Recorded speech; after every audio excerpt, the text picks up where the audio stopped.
Hello students of class 6.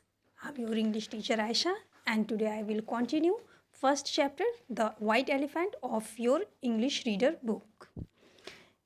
First part में मैंने आप लोगों को बताया था ये कहानी एक सफ़ेद हाथी की है जो कि अपनी बूढ़ी माँ के साथ जंगलों में रहता है और उनकी देखभाल करता है क्योंकि वो अंधी और कमज़ोर हो चुकी हैं।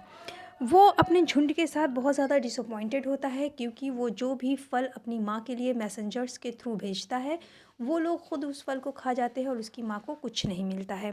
एक दिन वो डिसाइड करता है कि वो सबको पीछे छोड़कर और अपनी माँ को लेकर माउंट कैंडोराना में रहने चला जाएगा और वो वहाँ चला जाता है रहने के लिए। एक दिन जब वो अपनी माँ को खाना खिला रहा होता है तभी उसे बहुत ज़ोर से किसी के रोने की आवाज़ सुनाई देती है और फिर उसकी मदद करने के लिए कि ये कौन रो रहा है और वो कौन है ये जानने के लिए हाथी जो है उस आवाज़ की दिशा में जाता है। Now let's start the second part of the chapter. On seeing this white elephant, he was even more terrified and ran as fast as he could. और उस बड़े से सफ़ेद हाथी को देखने के बाद वह व्यक्ति जो रो रहा था वो जो है और भी ज़्यादा भयभीत हो जाता है, टेरिफाइड, भयभीत होना, और जितनी तेज़ वो दौड़ सकता है वो उतनी तेज़ दौड़ना शुरू कर देता है। The elephant followed him and told him not to be afraid. हाथी उसको पीछा करता है और उससे कहता है कि उसे डरने की ज़रूरत नहीं है। As all he wanted to do was to help him, क्योंकि वो हाथी जो है उस व्यक्ति की मदद करना चाहता है। He asked the forester why he was crying so bitterly. Bitterly बुरी तरह से। वो फॉरेस्टर से पूछता है कि वो इतनी बुरी तरह से क्यों रो रहा है। The forester replied that he was crying because he had been roaming the forest for the past 7 days and could not find his way out. वो फॉरेस्टर उस हाथी को उत्तर देता है वह इसलिए रो रहा है क्योंकि वो पिछले 7 दिनों से इस जंगल में घूम रहा है, रोमिंग, घूमना, और उसे बाहर जाने का रास्ता नहीं मिल पा रहा है। The elephant told him not to worry as he knew every inch of this forest and could take him to safety. तो वो हाथी जो है उस फॉरेस्टर से कहता है कि उसे चिंता करने की कोई ज़रूरत नहीं है क्योंकि वो हाथी उस जंगल के चप्पे चप्पे से वाकिफ़ है और वो उसे सुरक्षित बाहर पहुंचा देगा।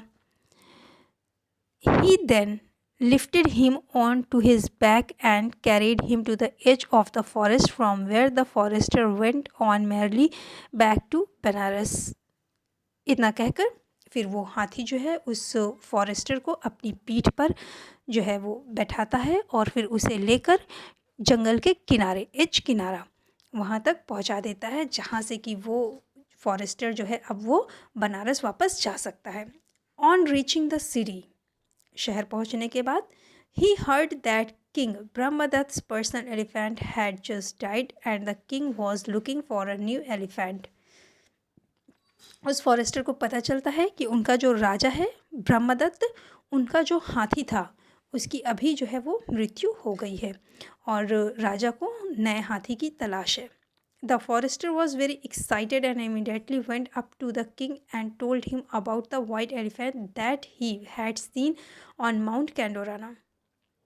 फॉरेस्टर जो है वो बहुत उत्साहित होना, बहुत उत्साहित होता है और तुरंत राजा के पास जाता है और उनको उस सफ़ेद हाथी के बारे में बताता है जिसको कि उसने माउंट कैंडोराना में देखा था। He told him that he had marked the way and would require the help of the elephant trainers in order to catch this fantastic elephant. Fantastic, शानदार। तो फिर वो राजा से कहता है कि उसने जो है रास्ता जो है उस जंगल का, उस हाथी तक पहुंचने का मार्क कर लिया है और उसे जो है रिक्वायर, आवश्यकता, ज़रूरत जो है कुछ एलिफेंट ट्रेनर्स की उस हाथी को, उस शानदार हाथी को पकड़ने के लिए।